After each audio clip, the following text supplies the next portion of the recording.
Today on the Trent Out Loud Podcast. I actually have a really funny story. He actually called me Friday and he's like, yo, Beyonce wants me to come and do a show for her. He's like, do you mind if I just go DJ for Beyonce and Jay-Z and then come down in the morning? I was like, nah, man, sorry. I need you to come here Friday night. What up? It's your boy, Trent Out Loud, and I'm back with another episode. All right, it's Tuesday morning. We all made it through that dreadful Monday, and I got a good show set up for you guys today. All right, I got two lead stories for you. One is a follow-up from a viral content creator that we spoke about yesterday. Very mindful, very demure. She has bounced back, and she is no longer depressed and thinking only positive thoughts. Then in our second lead story, we're going to talk about Red Lobster closing down 23 more locations in the U.S. Things are not looking good for Red Lobster.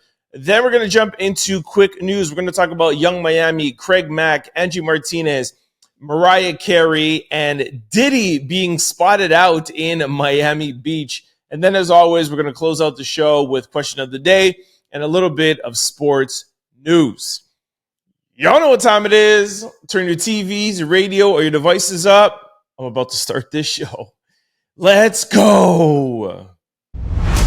Jules LeBron, a TikToker who popularized Very Demure, bounces back from depression episode after phase-in trademark by somebody else. All right, Josie LeBron has bounced back from a weekend of depression in a very demure manner.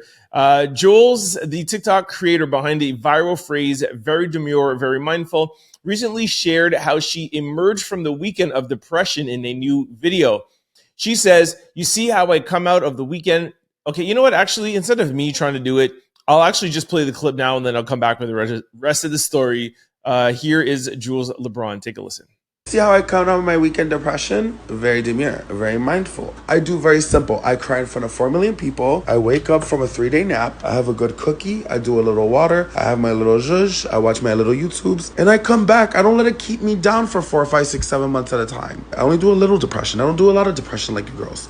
I only have a little bit. All right, the article goes on to say, this uplifting message follows an earlier post where LeBron expressed her frustrations and sadness after discovering that somebody else had filed a trademark for her popular phrase.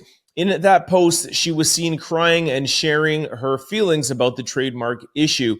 I played that for you guys yesterday. And anyway, so she went on to, talk about her family, etc. Whatever you guys want to see it in detail, go to yesterday's show, 3:15. Jeffrey Bates, a Washington State resident, filed the trademark for Very Demure, Very Mindful for services related to advertising and promotional activities. Like I said yesterday, and like I heard a lot of other content creators and podcasters, and even on the Breakfast Club yesterday, a lot of people they feel bad for her, but a lot of people still think that she's going to end up making money some way. Because like I said, if this guy that has the trademark, if he doesn't have the proper money and the proper backing, he can't do anything with it. Another thing, though, that I did want to add, shout out to Lauren LaRosa from the Breakfast Club. She also said this, which is actually very true, and I forgot about this. Trademarks are not first come, first serve. Trademarks don't necessarily work like that. If you could prove that you have more of a rights to something and you're trying to trademark it, just because somebody did it first doesn't mean that they will automatically get that trademark. So if she could go back and have witnesses and show the video and be like, hey, I've been using this, I became popular at it, just because he filed first doesn't mean that he'll automatically get it. So I see her probably lawyering up and maybe getting some money and somebody backing her, like I said yesterday. And maybe we'll see more of this.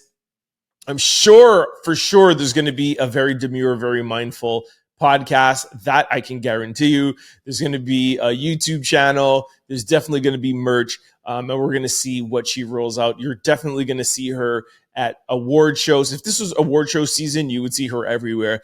But I'm sure you're going to see her. Super Bowl is on its way. You're going to have her see her Super Bowl commercial. And yes, I'm not exaggerating. Yes, she is that big. It's literally taken over. This is right one step down from the Hawk Tua girl, and the Hawk Tua girl is still out here making money, doing appearances. So I do see this carrying on. Very demure and very mindful. All right, in our second lead story, Red Lobster closes down 23 more locations after filing Chapter 11 bankruptcy. All right, why this is such big news is that Red Lobster, I know Canadians out there are going to be like, what do you keep reporting on this for, Trent? Because we don't have Red Lobsters in Montreal. We do have one in Toronto, though, and I think there might be a couple in the rest of Canada. I don't even know if the one on Yonge Street is still open, to be honest with you. But this is just so big because Red Lobster is such a big business and is such a big restaurant. It's important to, talk about these things and just, it's a reflection of our economy, right? So I wanted, not only do I want to share it with you guys, but it's definitely all over the internet and everyone's talking about it. So that's what my show's about. Get your endless shrimp while you can. According to USA Today, more than 3 months after filing for Chapter 11 bankruptcy, Red Lobster is closing 23 additional locations across the country. With their new closures, the total number of shuttered restaurants will rise to, listen to this, 129 nationwide. That's just in the US alone. That's crazy. Among the latest closures, they are in Florida, Illinois, Virginia, 2 in Minnesota, New York, and 1 in Arizona, California, Colorado, Georgia, Indiana, Missouri, North Carolina, Ohio, and California. According to the 23-page court document filed August the 22nd in U.S. bankruptcy court for the Middle District of Florida, the Orlando-based company plans to reject the leases for these 23 locations on Saturday, August 31st. They went on to say, this restructuring is the best path for I'm having a tongue twister. This restructuring is the best path forward for Red Lobster. It allows us to address several financial and operational challenges and emerge stronger and refocus for our growth, said Jonathan Tibbus, the company's CEO, in a statement. The support we've received from our lenders and vendors has helped us ensure that we can complete the sale process quickly and efficiently while remaining focused on our employees and our guests. The company estimates its assets and liabilities to be between $1 to $10 billion, according to the bankruptcy petition.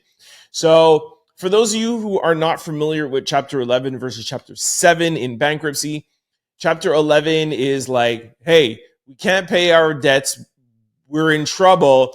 To avoid us from filing Chapter 7, where we're just closing down completely, not everybody could get paid, but let's consolidate all of our creditors. Let's see what we could do. And, you guys maybe get 30, 40 cents on the dollar instead of just getting nothing. So this is Red Lobster trying to save itself. I don't know if you guys have seen it, but there's a Flavor Flav commercial where he's like, hey man, I heard one of my favorite restaurants is closing down and I just want to make sure that you guys go out and support it. So a lot of celebrities, a lot of people are, out here just trying to, make sure that Red Lobster stays afloat.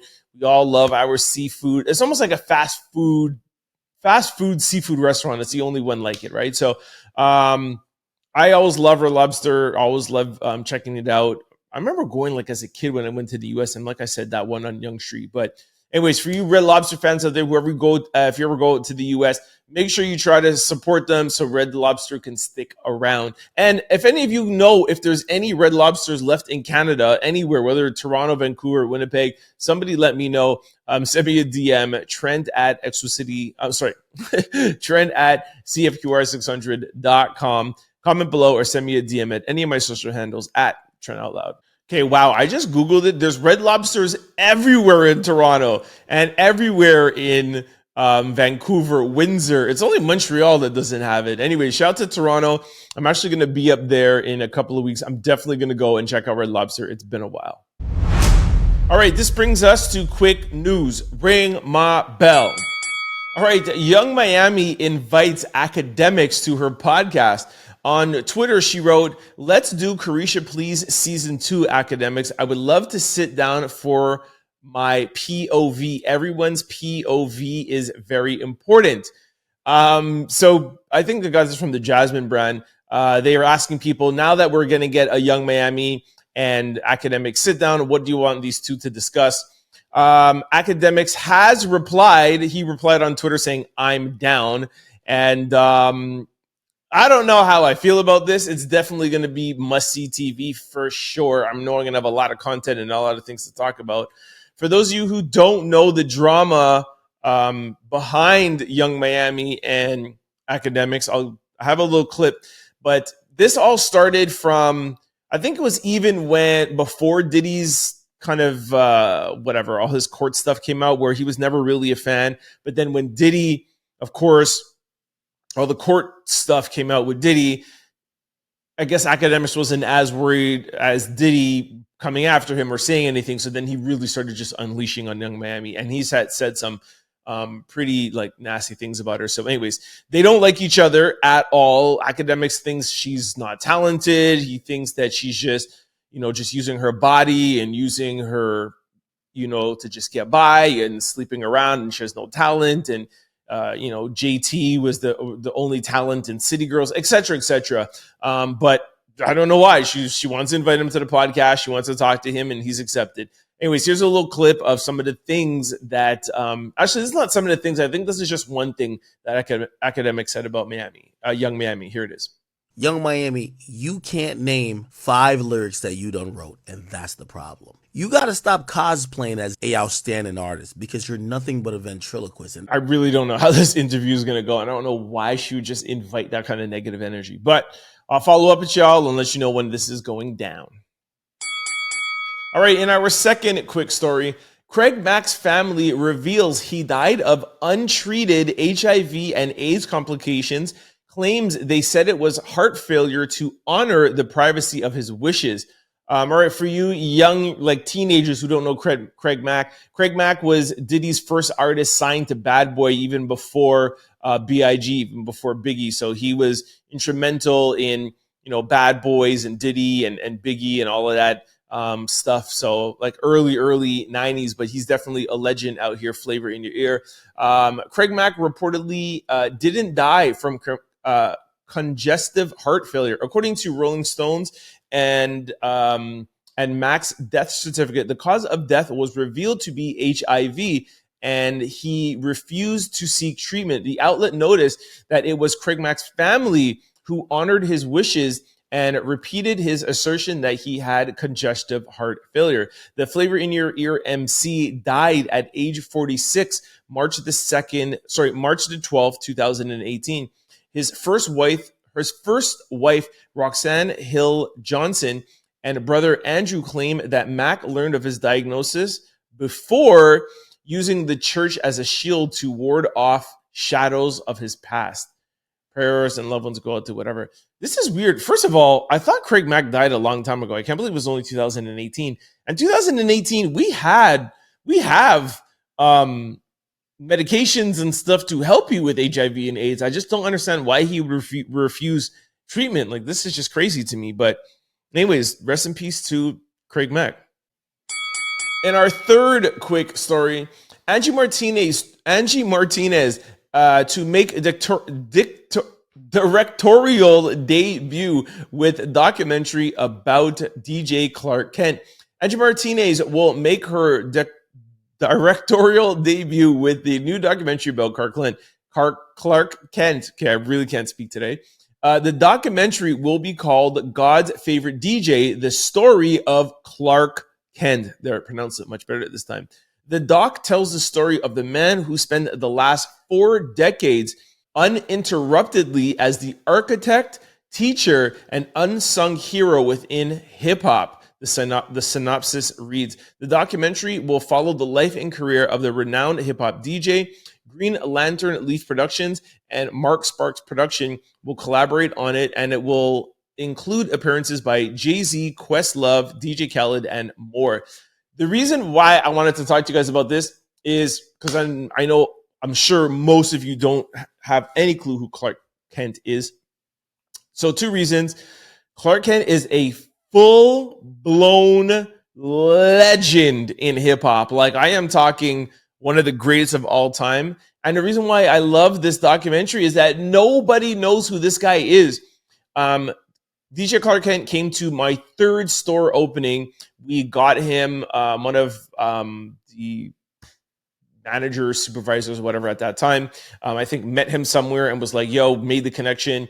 We brought him down. I actually have a really funny story. I think I talk about it in my book where we flew him down the Friday and the store opening was the Saturday. He actually called me on Friday and he's like, yo, Beyonce wants me to come and do a show for her, but I know you have a flight and we're in contract. He's like, do you mind if I just go DJ for Beyonce and Jay-Z and then come down in the morning? I was like, nah, man, sorry. I need you to come here Friday night. That's what the contract says. Don't breach contract because I don't want the plane to be late. Saturday, something happened, Friday night, and then you mess up. We had a big, huge event and there's signing and everybody was expecting Clark Kent to be there.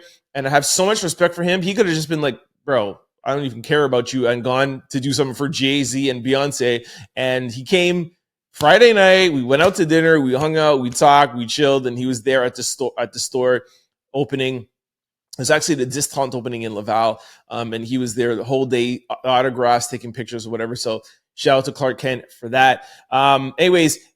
So Clark Kent was the man who discovered Jay-Z, Biggie Smalls. This is you're talking about Jay-Z.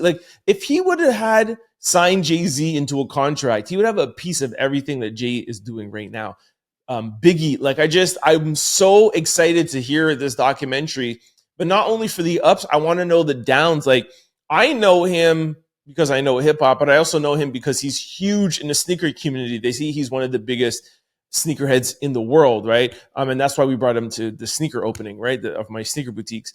But yeah, I want to know, I didn't even ask him this, but I want to know, what didn't he do right? You know what I'm saying? Where did he mess up? How did he come across and discovering all these legends, pioneer pillars in the music industry, and he didn't put them in any sort of contracts, nothing. This is just crazy to me. But anyways, Clark Kent is a really good dude. Of course, I love Angie Martinez. She's definitely a legend in her own right on radio, but I'm very excited to see this documentary. All right, this brings us to our 4th quick story. Mariah Carey's mom, Patricia, and sister, Allison, both died on the same day. Mariah Carey's mom and Patricia, whatever. Okay, sorry, I read that already. My heart is broken, and I have lost my mother this past weekend. Sadly, in a tragic turn of events, my sister lost her life on the same day, says the singer, who's 55 years old, in a statement to the media outlet. I feel blessed that I've been able to spend the last week with my mom before she passed, added Mariah. I appreciate everyone's love and support and respect for my privacy during this impossible time. No other details, including Patricia or Allison's cause of death, are known. This is just crazy to me. It's not known at this time. Yo, how do you lose your mom and your sister on the same day? And I don't understand how come there's no more details. I checked TMZ, I checked all the places. Everyone is staying very tight-lipped on this. I don't know, maybe by now there is. I only checked it yesterday, but very, very, very, very sad news to hear that this happened to Mariah Carey. Losing your mom. I guess it seems as if they knew her mom was dying. That's why she spent the last week with her. But her sister dying on the same day, that's just weird. Anyways, I was going to say RIP to Mariah Carey, but my condolences to Mariah Carey and your family. All right, in our 5th quick story, Kamala Harris campaign issues statement in response to Donald Trump's attempt to back out of the ABC debate. Donald Trump's campaign is reportedly raising concerns about the possibility of the debate schedule on September the 10th on ABC, according to executives reported at CNN. According to the news outlet, Trump's team is advocating for a rule where microphones remain muted for all candidates except for one currently speaking, for the one who's currently speaking, similar to the format used in the initial debate against President Biden. On Sunday evening, Trump criticized what he describes as the bias network, targeting reporter Jonathan Karl and a panel he referred to as Trump haters in a post on Truth's social platform. He said, "Why would I do a debate against Kamala on that network?" Why would you agree and then say those things? Anyways, in response, Brian Fallon, the Kamala Harris campaign senior advisor for communications, released a statement saying, "We have told ABC and other networks seeking to host a possible October debate that we believe both candidates' mics be live throughout the full broadcast. Our understanding is that Trump's handlers prefer a muted microphone because they don't think their candidate can act presidential for 90 minutes on his own." Woo, shots fired. We suspect Trump's team has not even told their boss about the dispute because it would be too embarrassing to admit they don't think he can handle himself against Vice President Kamala Harris without the benefit of muted mics. Woo, I like that. All right, we both know, as if we're two people, we all know this debate is still happening. There's no way that Donald Trump can back out now at this time. It would completely just shatter his whole campaign. And I do like the moves that Kamala Harris's campaign is strategically trying to do. And that is to keep the mics on. Because if the mics stay on, y'all know that Donald Trump is going to be rude. He's going to overtalk. It's just going to be a disaster. But I will say, like I do every time I talk about this debate, I know that Trump is hot-headed. I know that he's egotistical. I know that he likes to fire off and he likes to go off a script. However, he does know that he is losing, and he does know that he is debating and he's up against a female candidate. If everybody is expecting Trump to come in and literally just lose it, and he just does the bare minimum, and the microphones are on, he doesn't interrupt her, he doesn't overspeak her, he doesn't, he just does minimum and still doesn't talk about any policies or talk about anything, I don't know even what to say about Trump, but if he just does the mere minimum, it's gonna look like he won. I just want Kamala Harris's campaign to be very careful on the attacks and them what they're saying, he can't handle her, whatever. Because if he just does all right, it's gonna look like he won. Very nervous about this, but we shall see what happens September the 10th. All right, in our sixth and final quick story, I don't even have any details to this, but there's a video of Diddy and Stevie J circling online. I don't know what he's doing, but he's on Miami Beach just walking around as if he's just a regular dude, and he doesn't have literally 10 cases of every single thing going on. But yeah, he's just walking around Miami Beach, and people are, standing up, taking pictures with him, treating him like he's just Diddy. I always say, Diddy needs to literally chill out for the next year or 2 years. He's got to be so quiet that you don't even think about him. I just don't understand why he has to feed his ego every month and a half, and he's just got to pop up and just remind us that he's still around. Just remember, Diddy, every time you remind us, you also remind the federal government that you're out walking around free. And when your case gets cold and then they see these things, it's you know what? This guy is still out here rubbing it in our faces. Let's go out and get more evidence. There's going to be another raid. There's going to be something else that happens. I don't know why Diddy just can't say himself quiet. But anyways, we'll see what happens. All right, this brings us to question of the day. What do you no longer have time for now that you're older? All right, Hair Bin Natural said, anything that disturbs my peace. Mike Diesel says, misbehaving children. Aquari Janae says, tiptoeing around others' insecurities and triggers. I can see that. But I don't think I've ever really had time for that. Never really cared about somebody's insecurities and their triggers to be tiptoeing around it. You got to just be out here being you. You know what I mean? And if somebody's insecure, then maybe I was a little bit nicer when I was younger. But now, yeah, I don't care. um, it's me, Renee. Oh, sorry. It's me, Renee. Yeah, I cannot read today. It's me, Renee said, shrinking and dismissing myself so that others can feel confident and comfortable around me. Hell to the no. Everybody loves Via says, events and outings starting after 8 p.m. Nah, I don't care how old I get, man. I'm going out. Y Vion 24 says, BS, people's opinions about me. I never cared about people's opinions about me. Author John said, you picking and choosing when you want to be in my life. If you want to leave, please stay gone. I like that. Somebody said unhealed people. I could see how that definitely, as I get older, I'm a little less tolerant of unhealed people, but I could still tolerate them. Somebody said unnecessary noise. Man, y'all are real old out here, yo. Somebody says the games people play. Somebody said humans. Just Dawn said humans. Mike Diesel said people older than me that want to be coddled, and nonsense, temporary relationships and drama. People said BS in general.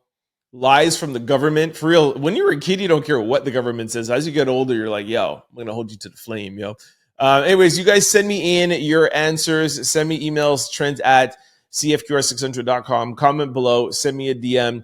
What is no longer tolerable for you now that you're old? All right, this brings us to sports news. I got a little tweet from Nick Young, Swaggy P. Young, with the most ridiculous tweet I've ever seen in my life. I don't even know how I'm going to make this make sense to you guys. He tweeted out, listen carefully, Kyrie is the Kobe to Curry's MJ. People scared to say he's better. I will slow that down for you and say it again. Kyrie is the Kobe to Curry MJ. People scared to say he's better. Nick Young says Kyrie is the Kobe to Steph's MJ because people are scared to say that he's better. So basically, he's trying to say that Kobe Bryant was better than Michael Jordan and Kyrie is better than Steph Curry, but people don't want to admit that Kobe was better than MJ and now that Curry is better than Steph. Let me tell you something from somebody who is probably the biggest Kobe Bryant fan you'll ever meet, okay? Yeah, maybe I don't have a bunch of jerseys and paraphernalia and stuff like some people do, but in my heart, man, Kobe's like my favorite, you know what I mean? Like just living life like that Mamba mentality, do whatever it takes. Like Kobe and I were boys in another life, okay? This is how I was since I was a little kid. So having said that, Kobe Bryant was not better than Michael Jordan, my friend. You know what I'm saying? Like, Kobe will tell you that he wasn't better than Michael Jordan. Kobe tried to be better than Michael Jordan. Kobe wanted to beat Michael Jordan. He wanted to play him one-on-one. But Kobe Bryant knows that at his best, and Jordan at his best, he was not better than Michael Jordan. 1. 2, Kyrie Irving is amazing. Top 10. Steph Curry revolutionized the game of basketball. There's been more threes taken last year than in the past 30 years in the NBA because of Steph Curry. Just that alone, Curry, you can't even enter the conversation. He's great. He's good. But he's not better than Steph. All right. All right. That's it. That's for my take on sports news. Thank you guys very much for kicking it with me. Not a big show today, but that means you just get more music on CFQR. So thanks a lot for kicking with me. Before I go, just going to remind you guys of all the ways that you could stay up with the Trent Out Loud podcast. If you're used to watching the Trent Out Loud podcast on YouTube or listening to it on podcast platforms, please try to check me out on cfqr600.com. Weekdays from Monday to Friday from 11 to 12. We play the Trent Out Loud podcast, but we mix it in with 90s and 2000s hip-hop and R&B. It's a great hour, and it's a great way to kind of break up your day. You can listen to your favorite 90s and 2000s music. and get your entertainment news and kick it with your boy. Vice versa, if you're used to listening to this on CFQR and you can always catch us between 11 and 12, don't worry, because every show is uploaded to YouTube and podcast platforms. Just go to your desired site, type in Trent Out Loud. The show will pop up. Don't forget to hit the follow and subscribe button so you can be notified every time we upload a new show. And if you're like me and you like to watch your podcast with video, check us out on Spotify, because Spotify now supports video and audio. And always, you can always check me out on any social platforms. I am on all of them. Same handle, Trent Out Loud. And check out the media company, Exclusivity Media, on Instagram. Thanks for kicking with me. I will see you guys on Wednesday. You know, that's hump day and the weekend is close, y'all. I'll see you tomorrow. Peace. Don't forget to like, comment, and subscribe. It's your boy, Trent Out Loud. Peace.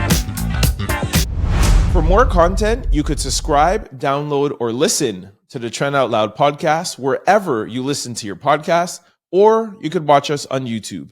Just search Trent Out Loud. For showtimes and updates, you could follow us on all social platforms at Trent Out Loud.